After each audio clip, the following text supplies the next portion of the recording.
מקבל עליי מצוות עשה של ואהבת לרעך כמוך.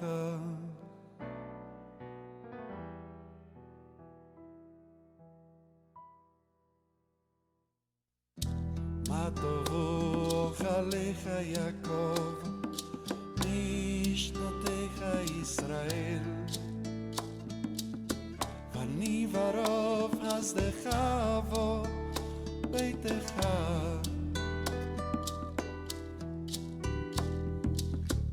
אשתחווה להיכל קדשך ביראתך, ואני תפילתי לך אדוני את רצון אלוהים ורב חסדך. ענני ומתישך, ענני ומתישך, ענני ומתישך, ענני ומתישך, ענני ומתישך, ענני ומתישך.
גדל והתקדש שמר חבל אמן ועלמא דיברה ברכותי בחמליך מחולתי ושמח אורגני בקרב משיחיה בחייכון וביובכון ובדידכון בית ישראל בעגלה ובזמן קריב אמן. יחס מרחבה מברני על תלמד על מאיה במרו אמן, במרו אמן, במרו אמן, במרו אמן.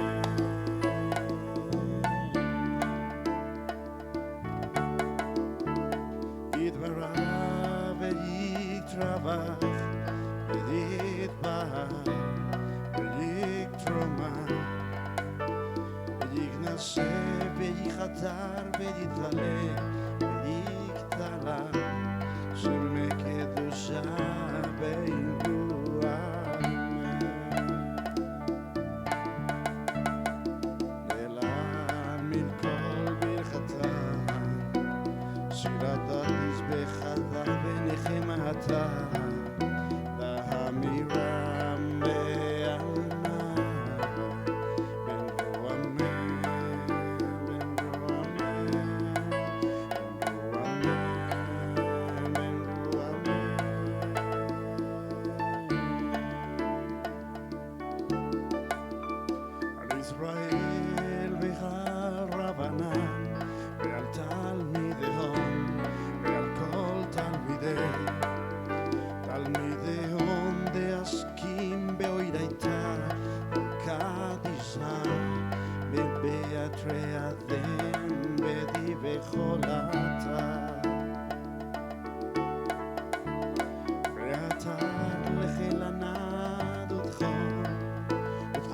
בחיצה ברחמל מלכודם מראה שמיה והרע ואמרו אמן ואמרו אמן ואמרו אמן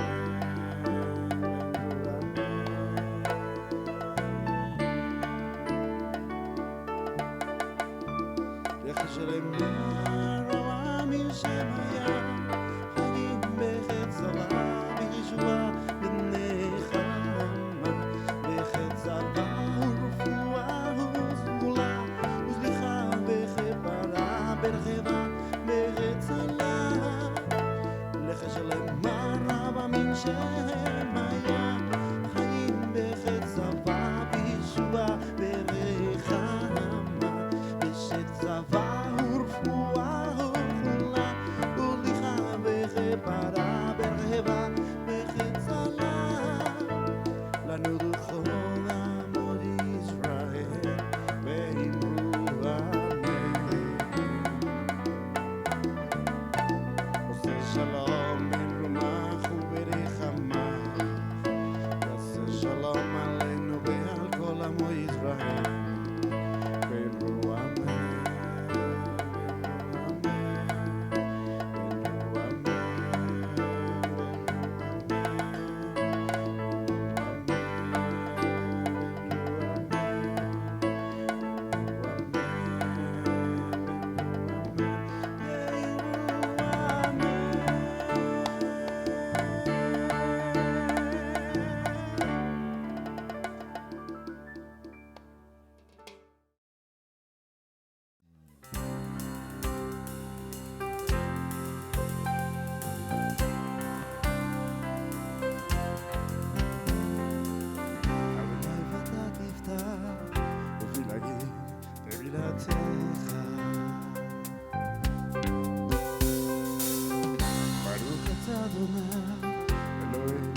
Días. Vamos hoy a iniciar una nueva parachá. La parachá que corresponde del día de hoy, de este Shabbat, es Pinjas. Amén. Entonces, les doy la bienvenida y vamos a iniciar este estudio muy hermoso. La parachá Pinjas. Vamos a ver la Saliot.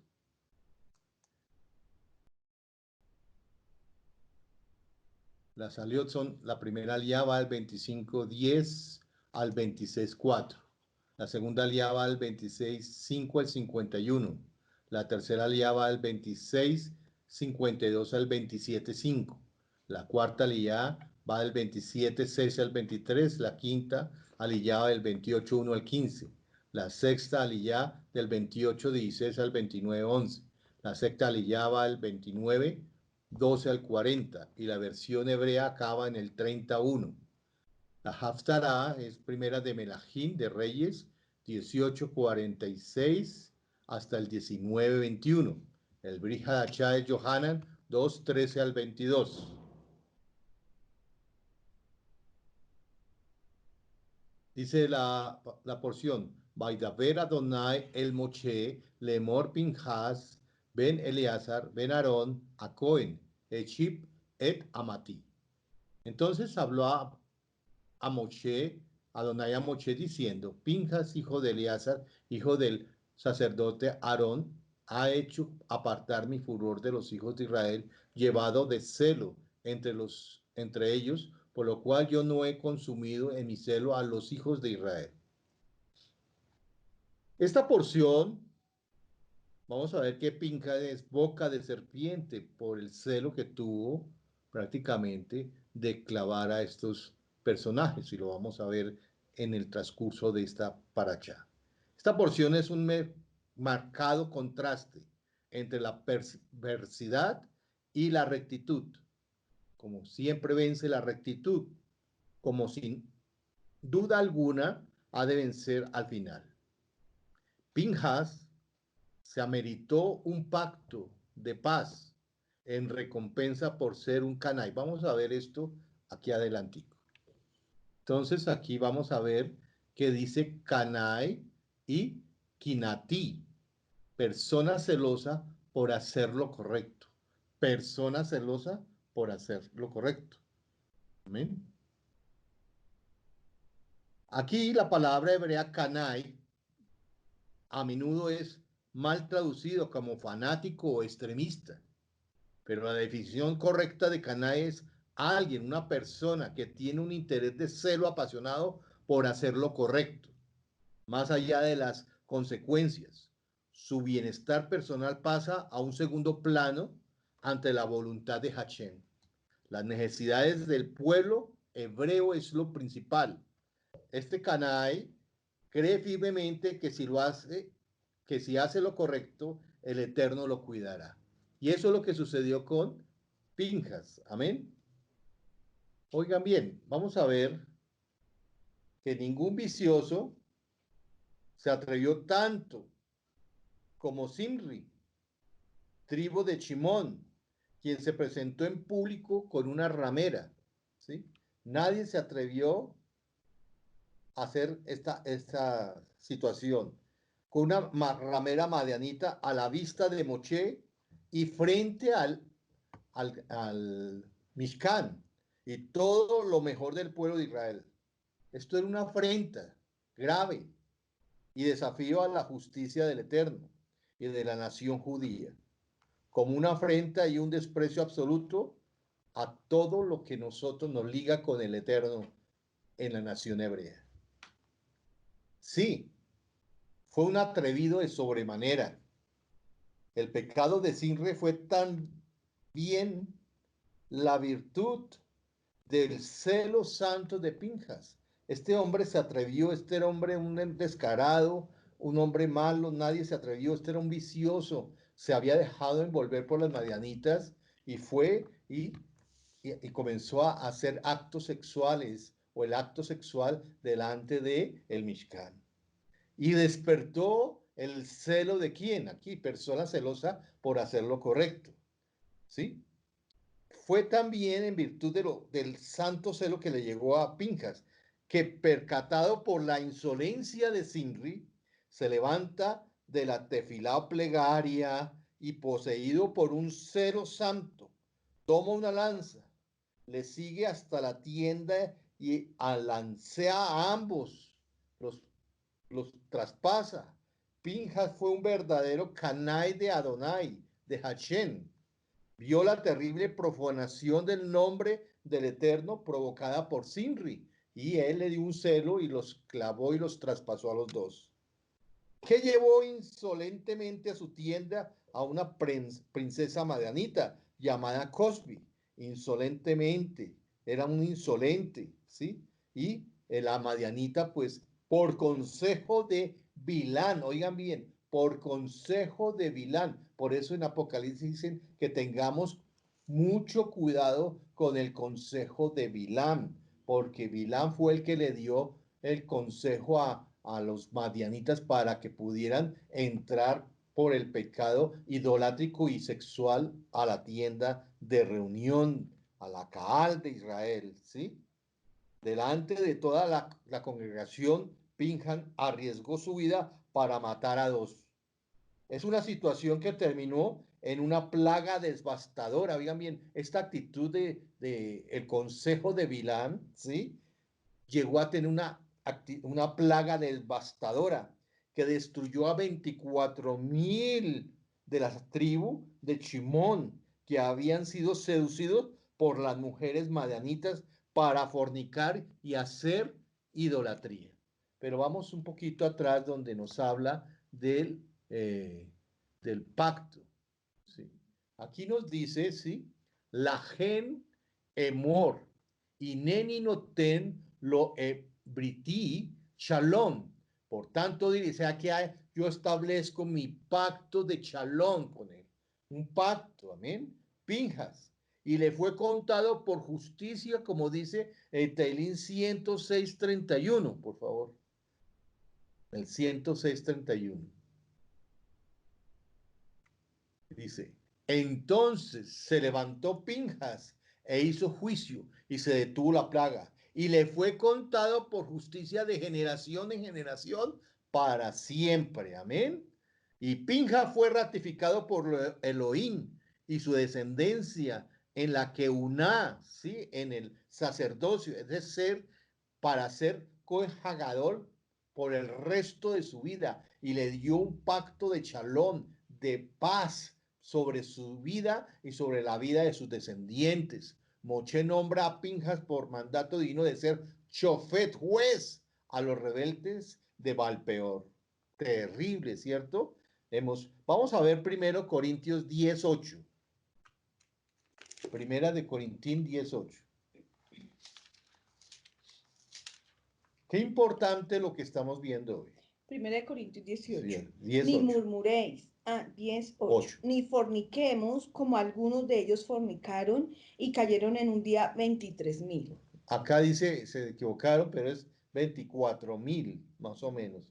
24.000 en un día fueron muertos de la tribu de Chimón. Casi esa tribu desaparece por el pecado y el consejo de Bilam. Ojo con los consejos malos y de los falsos profetas. Amén. Moche nombra entonces a Pinhas por mandato divina de ser chofet, o sea, juez a los rebeldes de Valpeor. Entonces, vamos a ver el versículo 16 al 18. Aquí da la orden el Eterno de atacar a los madianitas. Y Adonai habló a Moche diciendo, hostigad a los madianitas y heridlos, por cuanto ellos os afligieron a vosotros con sus ardides, con que os han engañado en lo tocante a Valpeor y en lo tocante a Cosbi, hija del príncipe de Madián, su hermana, la cual fue muerta el día de la mortandad por causa de Valpeor. Amén. Entonces, vamos a ver que él fue nombrado chofet, ¿sí? Amén. Y ese chofet va a ser juzgar al pueblo por vida. Vemos dentro uno de los grandes líderes que vemos es que el Señor le ratifica esa justicia y ese pacto de paz con... Es increíble, pero es la verdad, un sacrificio hay veces o puede traer maldición, pero también puede traer bendición. Y en este caso, ese sacrificio trajo mucha bendición. Vamos a ver ahora el segundo censo. Segundo censo. Dice acá, aconteció después de la mortandad que Adonai habló a Moche y a Eleazar, hijo del sacerdote Aarón, diciendo, tomad el censo de toda la congregación de los hijos de Israel de 20 años arriba por las casas de sus padres, todos los que puedan salir a la guerra en Israel. Moche censó al pueblo y lo hizo con Eleazar, el Coejagadol, según el mandato divino del Eterno. El censo había de hacerse lo mismo que la primera vez, es decir, contando solo los que podían ir a la guerra, los de 20 años hacia arriba, hábiles para la guerra. Del versículo 5 al 51, ¿sí? El capítulo 26, la palabra mishpahá, ¿sí? Se nombra 84 veces. La familia no se debe entender como un grupo de personas que viven bajo un mismo techo, sino cada una de las ramas de los inmediatos descendientes de los hijos de los patriarcas. Qué importante lo que es la familia y la mishpahá para el Eterno. Aquí se nombra 84 veces, nombrando todas las tribus de ¿qué? De Israel. Fijémonos primero el registro de las mishpahot, o familias de cada tribu. Familia, ¿sí? Descendientes de los hijos de los 12 patriarcas, ¿sí? Excepto la tribu de Leví que no salía a la guerra. La tribu de Leví no salía a la guerra. El recuento fue así. Por ejemplo, entonces, vamos a ver, Rubén, 46.500 y en este censo, el primer censo habían 46.500. En el segundo censo que estamos viendo ahora había 43.730, o sea, disminuyeron 2.770. Muchos de los exégetas dicen por la rebelión de Datán y Abirán.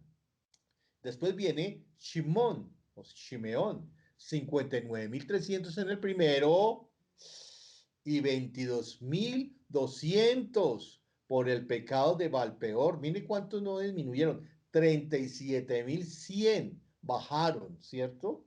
Aquí vamos a ver la tribu de Gad, 45.650 y en este último censo 40.500. Hay una diferencia de menos 5.150. De la tribu de Yehudá, 74.600 en el primer censo y 76.500 en el segundo. Subió 1.900 personas. Isahar, 54.400 y 64.300. Subió al 9.900. Después Zebulún tuvo 57.400 y ahora este nuevo censo 60.500, subió 3.100. La que más subió fue la tribu de Menashe, que tenía 32.200 y subió a 52.700. O sea que subió un 20.500. O sea que un 63.7% fue aumentada. Efraín tenía en la primera 40.500 y en la segunda 32.500. Bajó menos 8.000, sigamos.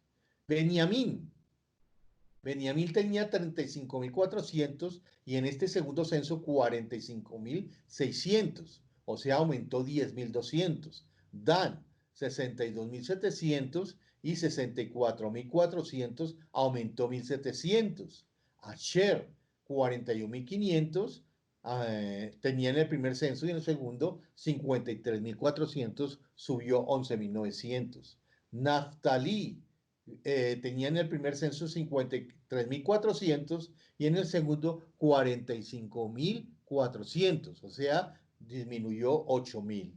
La suma del primer censo con respecto al segundo censo más o menos se mantuvo, pero se disminuyó en 1.820 jóvenes de 20 años hacia arriba. Este censo se hizo para saber cómo habían crecido o disminuido las tribus y preparándolos para la repartición de la tierra prometida, porque es estatuto perpetuo, ¿sí? Amén. Este censo se hizo para saber cómo habían crecido, porque eran preparándolos para ¿qué? La repartición. Pues al que más tenía miembros, pues más tierra se le daba. La tribu de Leví era la tribu de Elohim y ellos no recibirían tierra en su repartición. Ellos no tenían, porque él era la tribu de Leví, ellas eran prácticamente la heredad, era el eterno. ¿Sí? Por eso no es censada con las demás tribus, sino un censo aparte. Vemos que los Cohen, los sacerdotes, eh, no, sobre ellos no había sentencia pronunciada, ¿sí? De que iban a morir en el desierto, que no estarían en la tierra prometida, ¿cierto? Sobre ellos no había ninguna dictamen de juicio porque ellos fueron fieles al Eterno. Pero en las demás tribus, excepto Caleb y Josué, lo vemos que ellos sí entran a la tierra prometida. Así vemos que Elíasar y Tamar tenían entonces más de 20 ¿qué? Años, más de 20 años cuando fue prácticamente el dictamen de el pecado de entrar a la tierra prometida sin el consentimiento del Eterno. Conclusión del censo. Es la ejecución de la sentencia pronunciada contra los muradores. Como dice, por favor me buscas números 14:29. Números 14:29.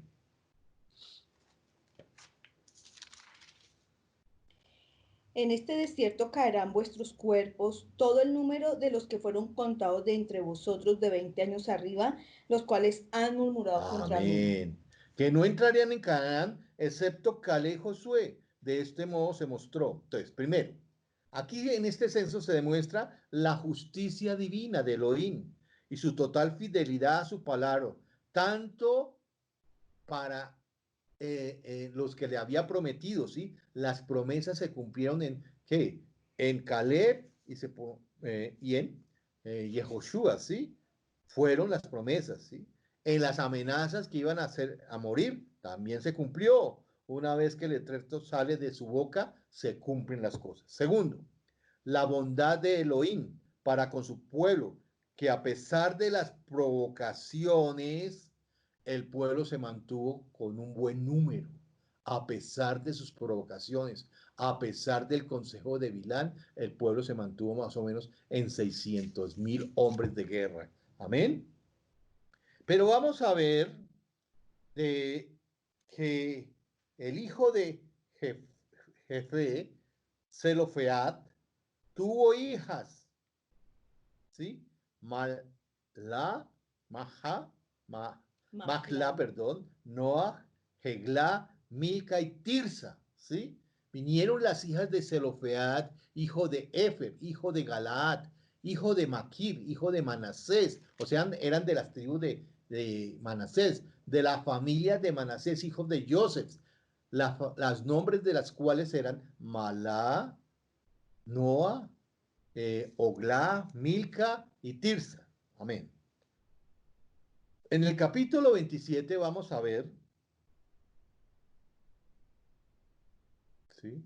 Vamos a ver que las hijas de Zelofead, vemos que el hombre de la familia de Zelofead solo habían hijas. Entonces, ¿qué pasaba? Que no tenían varones quien heredar la tierra que se les había prometido en la tierra prometida, ¿sí? Vemos aquí que las casas de las hijas de Zelofead no tenían en su familia herederos varones para recibir la tierra de Israel. Se menciona el caso, pues el difunto solo había dejado hijas. Esto lo vemos en Josué 17:34. Joshua 17:34. 3 y 4, perdón. Josué Josué 17:3 y 4. 17, 3 y 4. Pero Zelofead, hijo de Efer, hijo de Galaad, hijo de Maquir, hijo de Manasés, no tuvo hijos sino hijas, los nombres de las cuales son estos: Maalá, Noa, Oglá, Milca y Tirsa. Estas vinieron delante del sacerdote Eleazar y de Josué, hijo de Nun, y de los príncipes, y dijeron: Adonai mandó a Moshe que nos diese heredad entre nuestros hermanos, y él les dio heredad entre los hermanos del padre de ellas, conforme al dicho de Adonai. Entonces, aquí vemos que prácticamente el Eterno le es preguntado, ¿sí? Le es preguntado qué es lo que tiene que hacer, ¿sí? Con estas mujeres. Ellas mismas se presentan y le presentan el caso ¿a quién? Su padre no había muerto en deshonra, que corrompiese su sangre y lo privase del derecho de hacienda. El caso fue decidido por Adonai mismo. Las hijas de Zelofead tuvieron en cuenta no solo sus propios intereses y el prestigio de su familia. Muy bueno, muy interesante vemos esto. Ellas mismas se presentan el caso. ¿Qué pedían? Poder tener parte de la tierra de Canaán entre sus hermanos de su padre.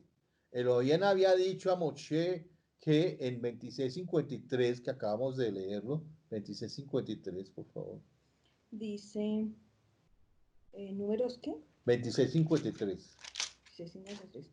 A esto se repartirá la tierra en heredad por la cuenta de los hombres. Amén, por la cuenta de los hombres. Y entonces ellas que decían, pero nosotros no tenemos hombres, entonces ¿qué vamos a hacer? Que la tierra iba a ser entregada a los censados y ellas no estaban censadas por ser mujeres y por consiguiente no podían heredar. No hubieran apelado si ellas hubieran tenido un hermano, pero no lo tenían. Por eso le rogaron que les diese su parte.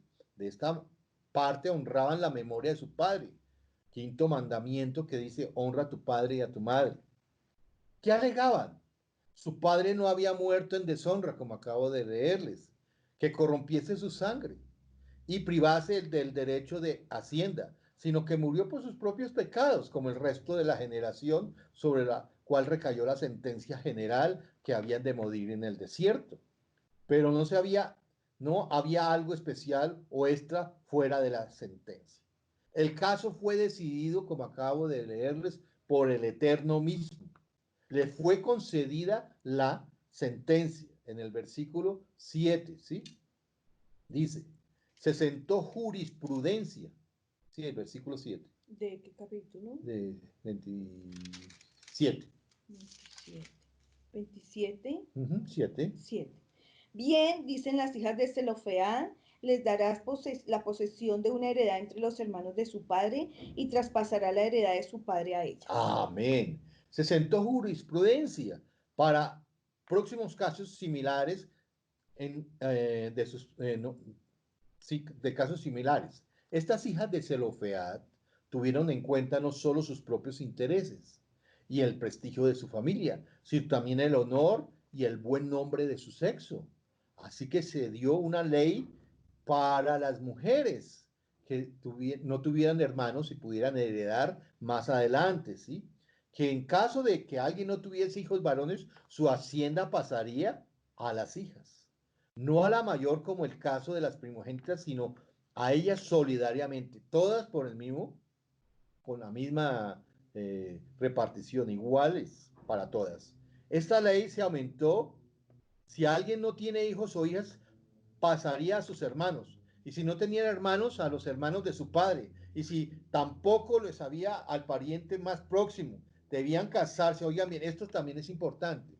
Las hijas de Zelofead solamente debían casarse con las tribus de Menashe, para que no pasase la heredad de qué, de tribu en tribu, sino ellas mismas deberían casarse con los hombres de la tribu de Menashe. Amén. Y permanecer la heredad en esa tribu, la tierra en esa tribu. Amén. Entonces aquí vemos algo muy importante, que el Señor, nuestro Eterno, da otra ley, un decreto nuevo, una ley nueva. Qué importante esto. Vamos a ver que se estaba acercando el tiempo de Mori Moshe. Y él necesitaba un qué, un sucesor. Pero antes de ver esto, voy a leerles qué es un líder. Moshe ya no puede ser líder del pueblo. Yo creo que estaba muy viejito, ya el Señor le había dicho, tienes que ir a descansar. Pero el Señor, Moshe le ruega al Señor que supla esta necesidad. En su oración y respuesta del Eterno encontramos 13 principios muy importantes en cuanto al liderazgo. Primero, un líder es puesto por Hashem. Si no es así, está destinado al fracaso. Un líder está puesto por encima del pueblo. La posición del líder no es lo mismo que su valor como persona humana. Hay una posición superior del líder sobre el pueblo. Tercero, el líder principal debe ser un varón. Una mujer en el liderazgo debe estar sometida al varón.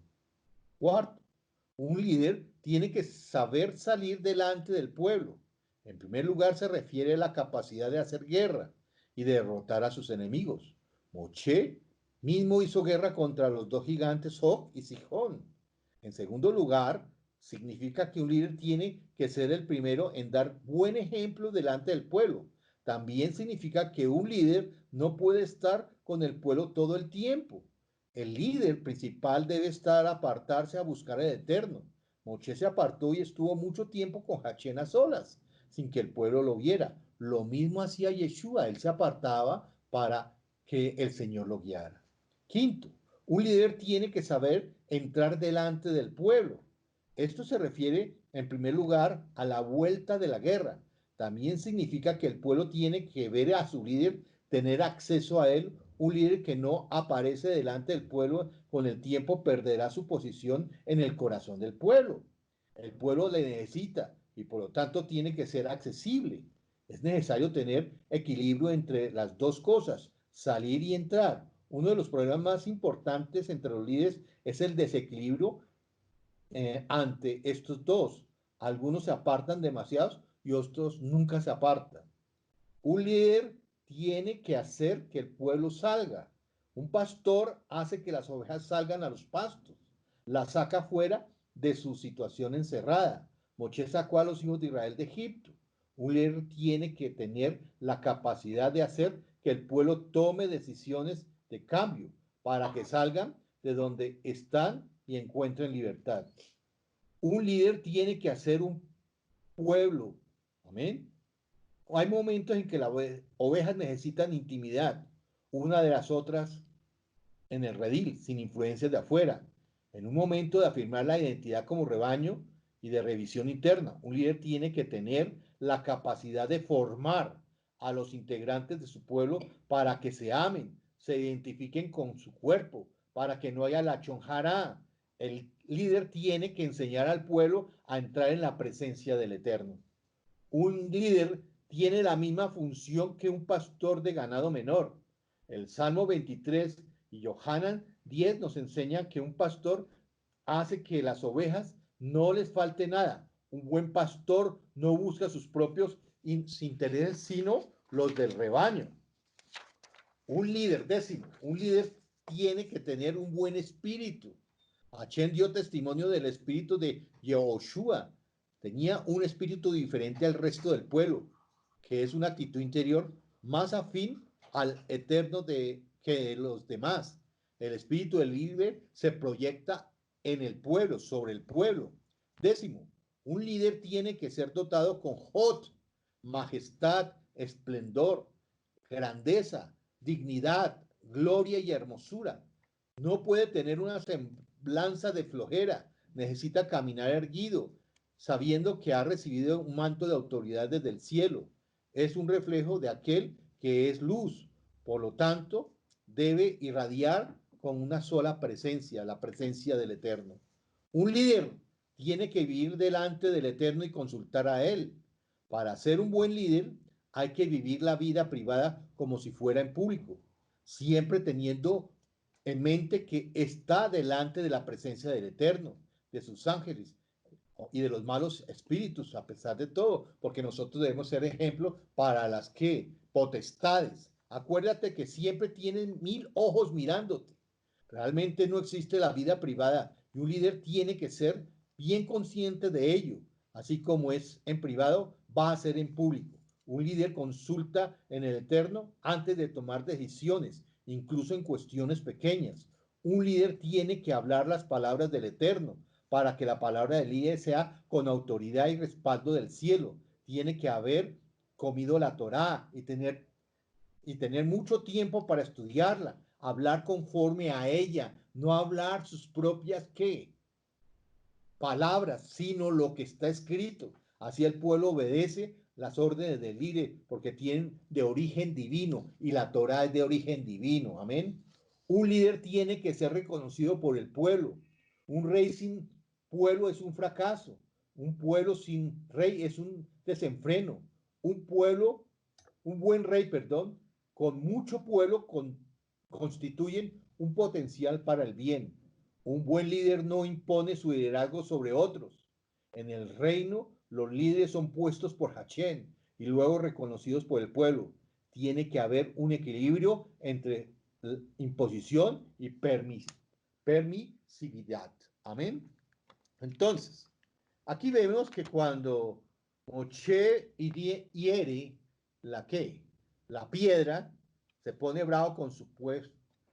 Tenía otro espíritu en ese instante y el Eterno lo castiga de que no va a entrar a la tierra prometida, ¿sí?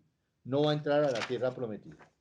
Especialmente el pueblo necesitaba una persona, un roy, un pastor, y Moshe estaba preocupado, ¿a quién voy a designar, sí? Para el rebaño de Elohim. Moshe reconoce que en su propio criterio que el pueblo necesitaba ser guiado, necesitaba un roe, ¿sí? ¿Sí? Es una época crítica, pues Moshe había ocupado el cargo durante un periodo largo, 40 años. También tenía una tarea muy importante por delante, que era la conquista de la tierra de Canaán. Por eso se entregaba a Elohim para que él diera el veredicto del sucesor absoluto y confiado solamente por el Eterno. Muchos roín han fallado en este punto, cuando el sucesor no es la persona adecuada para llevar a cargo una Keilah y no ha sido llamada por el Eterno, no prospera y la obra de años se puede perder en un solo momento. Moshe no procura instalar a uno de sus propios hijos. Pudo haber instalado a Gerson o a Eliezer, pero él no, él quiso que el Eterno lo nombrara. Él no pide que envíe un ángel, sino un varón de la congregación. Elohim conoce bien los distintos espíritus de los hombres, conoce qué clase de espíritu se requiere en el hombre que ha de ocupar el lugar de Moshe. Elohim nombra a Yehoshua, Josué, por su bravura en la lucha contra Amalek, por ser humilde en el servicio de Moshe, por tener emuná, sinceridad en testificar contra el informe de los espías. Dios instruye a Moshe sobre el modo de ¿qué? Instituir ¿a quién? A Josué como sucesor. Y pondrás de tu dignidad sobre él para que toda la congregación de los hijos de Israel le obedezca. Él se pondrá delante del sacerdote Eleazar y le consultará por el juicio de Urim delante de Adonai, pero por el dicho de él saldrán y por el dicho de él entrarán él y todos los hijos de Israel con él y toda la congregación. Moche hizo como Adonai le había mandado, pues tomó a Josué y lo puso delante del sacerdocio Eleazar y de toda la congregación y puso sobre él sus manos. Oigan bien, y le dio el cargo como Adonai había mandado a Moshe. Qué importante esto de qué, de imponer manos, ¿sí? Aquí nos habla de identificación. Se identifica con el líder, ¿sí? Identificación, transmisión e instalación. Amén. Los líderes puestos por el Eterno tienen que, ¿qué? Por imposición de manos, elegidos por el Eterno. Amén. Entonces aquí el Señor lo instruye cómo hacerlo. Amén. ¿Qué dice, por ejemplo, Hechos 13, 2 y 3, por favor? Hechos 13, ujú, 2 y 3. 13. Ministrando estos al Señor y ayunando, dijo el Ruach HaKodesh, apartadme a Bernabé y a Saulo para la obra a la que los he llamado. Entonces, habiendo ayunado y orado, les impusieron manos y los despidieron. Amén. Les impusieron manos, les pidieron otro. Aquí hay otro. Hechos 8:17, por favor. Hechos 8. Sí. 8:17. Ujú. Entonces les imponían las manos y recibían el Ruach HaKodesh. Sobre los samaritanos les impusieron manos Kefa, Johanan y recibieron al Ruach HaKodesh. ¿Por qué fue necesario que Eleazar confirmara la elección del nuevo caudillo Yehoshua?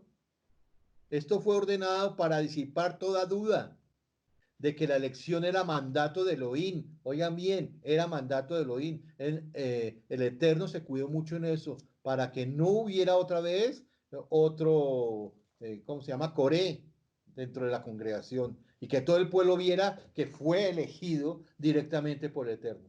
Esto fue ordenado para disipar toda duda de que la elección era mandato de Elohim.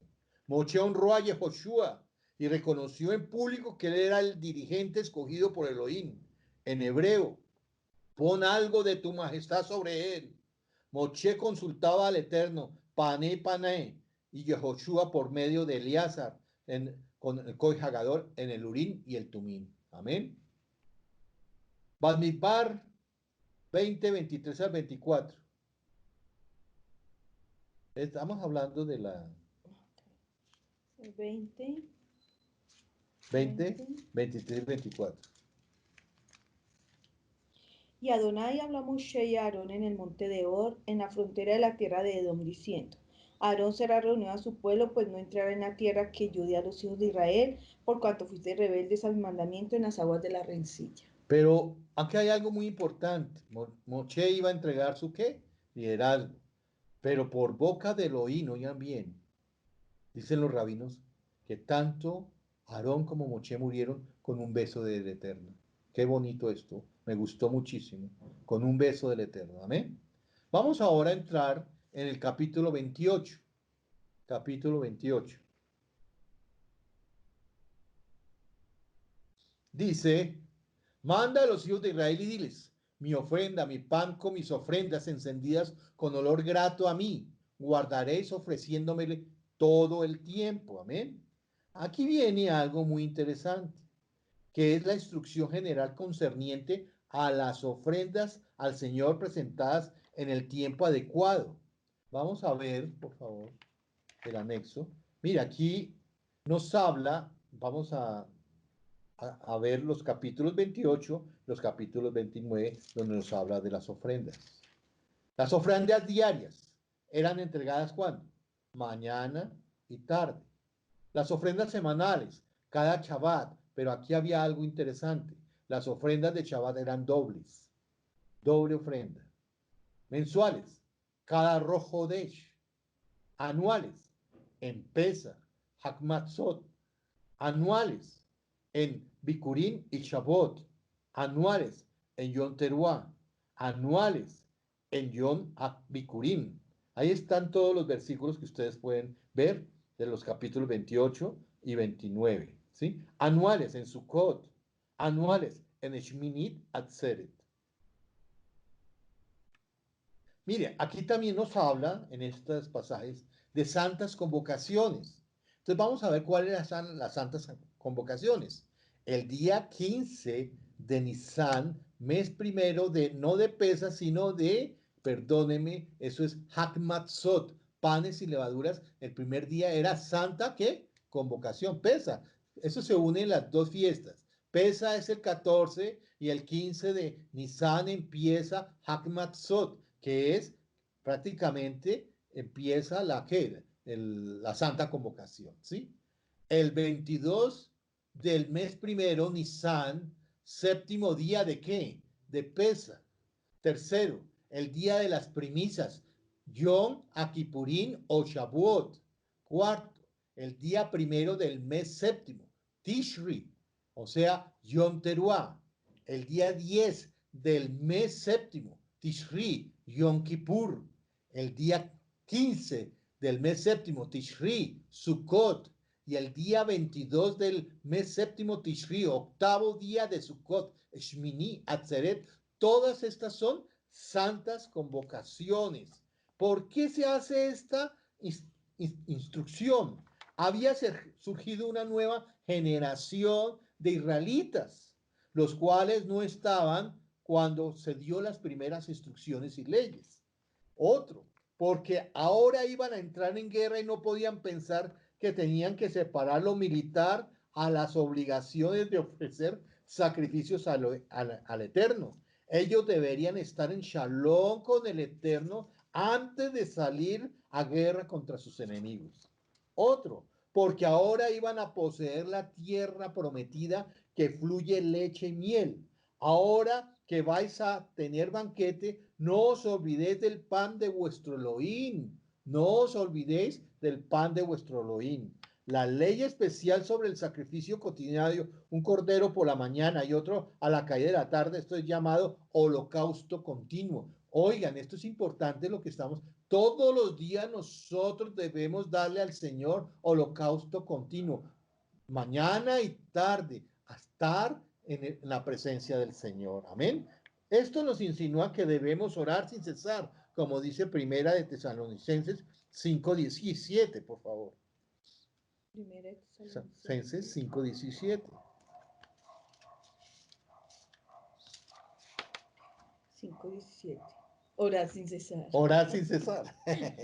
Nos exhorta a ejercitar continuamente el Ruach. Oigan, eso es lo que el Señor me está diciendo hoy. Ejercitemos los dones. El Señor me está hablando. Mira, el Señor me dio lenguas, me dio poder, me dio sus dones, me dio sus cosas. Practiquémoslos atendiendo a plegarias. Pidámosle al Señor que nosotros podamos practicar Torah, hacer Torah todos los días, ¿sí? Por ejemplo, el Señor nos pide que al amanecer, a la tarde, a la noche, Shaharit, Minha y Arbit, nosotros estemos orando a todo momento, pidiéndole misericordia, Shabakapastoloboch, Hamdalabastot, pidiendo, ejercitando nuestras lenguas, ejercitando los dones que el Señor nos ha dado. Amén. Vamos a ver que el capítulo 29, ¿sí? Tenemos señalados sacrificios, cuándo se debían ofrecer, todas las cosas que debían hacer. Amén. ¿Qué dice el Salmo 126.5? ¿No está acá? Salmo 126.5. Salmo 126.5. Los que sembraron con lágrimas, con regocijo segarán. Amén, amén. Y Yohanan 7:37. Juan 7:37. En el último y gran día de la fiesta, Yeshua se puso en pie y alzó la voz diciendo, si alguno tiene sed, venga a mí y beba. Amén. Esta paracha nos muestra el celo santo que nosotros debemos tener. Nos muestra también cómo nombrar un líder, cómo es la característica de un líder. Y también nos muestra cómo dar las ofrendas al Señor. Y también nos muestra las santas convocaciones que el Eterno nos mandó que hiciéramos. Esta paracha ha sido de gran bendición. Shabbat Shalom para todos. Y los espero esta tarde porque les tengo una buena palabra. Amén. Una buena, hermosa palabra para que todos disfrutemos y nos llenemos cada día más. Shabbat Shalom y los espero esta tarde. Bendiciones a todos.